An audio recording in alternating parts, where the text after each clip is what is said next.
नमस्कार, DNP India में आपका स्वागत और मैं हूं आपके साथ राहुल चौधरी।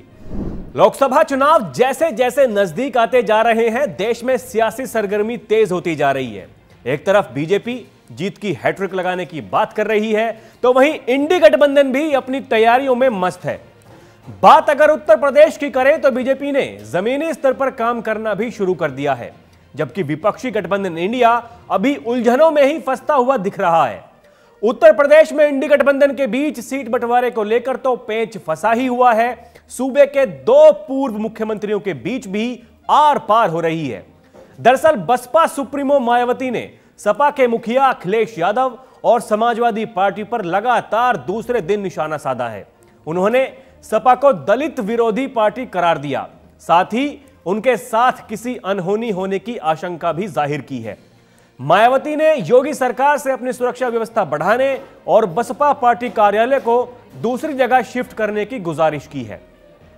मायावती ने सोमवार को सोशल मीडिया एक्स पर लिखा कि सपा अति पिछड़ों के साथ साथ जबरदस्त दलित विरोधी पार्टी भी है।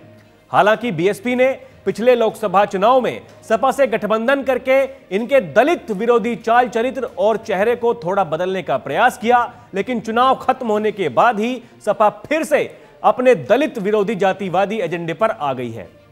बसपा सुप्रीमो ने आगे लिखा कि अब सपा मुखिया जिससे भी गठबंधन की बात करते हैं, उनकी पहली शर्त बसपा से दूरी बनाए रखने की होती है, जिसे मीडिया भी खूब प्रचारित करता है। वैसे भी सपा के 2 जून 1995 सहित घिनौने कार्यों को देखते हुए इनकी सरकार के दौरान जिस प्रकार से अनेकों दलित विरोधी फैसले लिए गए हैं, जिनसे बीएसपी यूपी स्टेट ऑफिस के पास ऊंचा पुल बनाने का कार्य भी है, जहां से षड्यंत्रकारी अराजक तत्व पार्टी दफ्तर कर्मचारियों और राष्ट्रीय प्रमुख को भी हानि पहुंचा सकते हैं।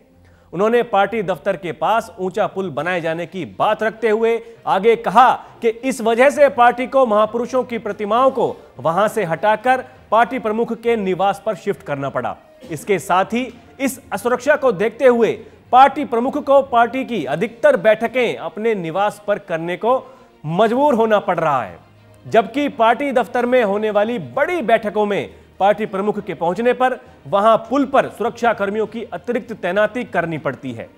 मायावती ने कहा, ऐसे हालात में बीएसपी यूपी सरकार से वर्तमान पार्टी प्रदेश कार्यालय के स्थान पर किसी अन्य सुरक्षित स्थान पर व्यवस्था करने का भी विशेष अनुरोध करती है, वरना कभी भी कोई अनहोनी हो सकती है। इसके साथ ही पार्टी की यह भी मांग है कि दलित विरोधी तत्वों से भी सरकार सख्ती से निपटे। आपको बता दें कि उत्तर प्रदेश की सियासत 2024 के लोकसभा चुनाव से पहले नई करवट लेती दिख रही है। पिछले कई दिनों से बसपा के विपक्षी गठबंधन इंडिया में शामिल होने की चर्चाएं तेजी से चल रही हैं, क्योंकि कांग्रेस का एक धड़ा यूपी में मायावती के साथ गठबंधन करने की वकालत कर रहा है, जिसके चलते ही सपा और बसपा के बीच तकरार शुरू हो गई है। अखिलेश यादव साफ तौर पर कह चुके हैं कि बसपा अगर गठबंधन का हिस्सा बनती है तो उनका रहना मुश्किल होगा। अखिलेश ने सवाल उठाते हुए कहा था कि चुनाव के बाद मायावती की गारंटी कौन लेगा। अखिलेश की यह बात मायावती को इतनी चुभी कि उन्होंने अब सपा के खिलाफ मोर्चा खोल दिया है। एक के बाद एक बयान देकर सपा को दलित विरोधी बताकर कटघरे में खड़े करने और बीजेपी के साथ अखिलेश के मिले होने का आरोप लगा रही हैं। मायावती ने इससे पहले रविवार को ट्वीट करके कहा था कि अखिलेश यादव को किसी तरह की और कुछ भी बयान देने से पहले सोच विचार कर लेना चाहिए। उन्हें अपने गिरेबान में झांक कर देखना चाहिए कि उनका दामन बीजेपी को बढ़ाने और उनसे मेलजोल के मामले में कितना दागदार है। तत्कालीन सपा प्रमुख मुलायम सिंह यादव के द्वारा बीजेपी को संसदीय चुनाव जीतने से पहले और उसके बाद में आशीर्वाद दिए जाने को कौन भुला सकता है, और फिर बीजेपी सरकार बनने पर उनके नेतृत्व से सपा नेतृत्व का मिलना जुलना जनता कैसे भूल सकती है। ऐसे में सपा सांप्रदायिक ताकतों से लड़े तो यह उचित होगा। आपको बता दें कि अखिलेश यादव और मायावती के बीच जबानी जंग के पीछे सबसे बड़ी वजह है एक दूसरे को बीजेपी की बी टीम बताना। मायावती इसलिए सपा के खिलाफ आक्रामक है क्योंकि अखिलेश यादव उन्हें बीजेपी की बी टीम बताते हैं, जबकि अब मायावती अखिलेश पर बीजेपी से मिले होने का आरोप लगा रही हैं। अब इस पर अखिलेश यादव का भी बयान सामने आया।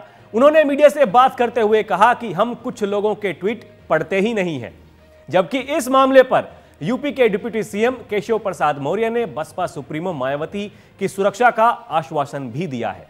अब इसके बाद उत्तर प्रदेश में चल रहे इस सियासी धारावाहिक में कौन सा नया एपिसोड आता है, उसका करना होगा इंतजार। अभी के लिए इतना ही। खबरों का सिलसिला जारी है। आप देखते रहिए डीएनपी इंडिया। नमस्कार।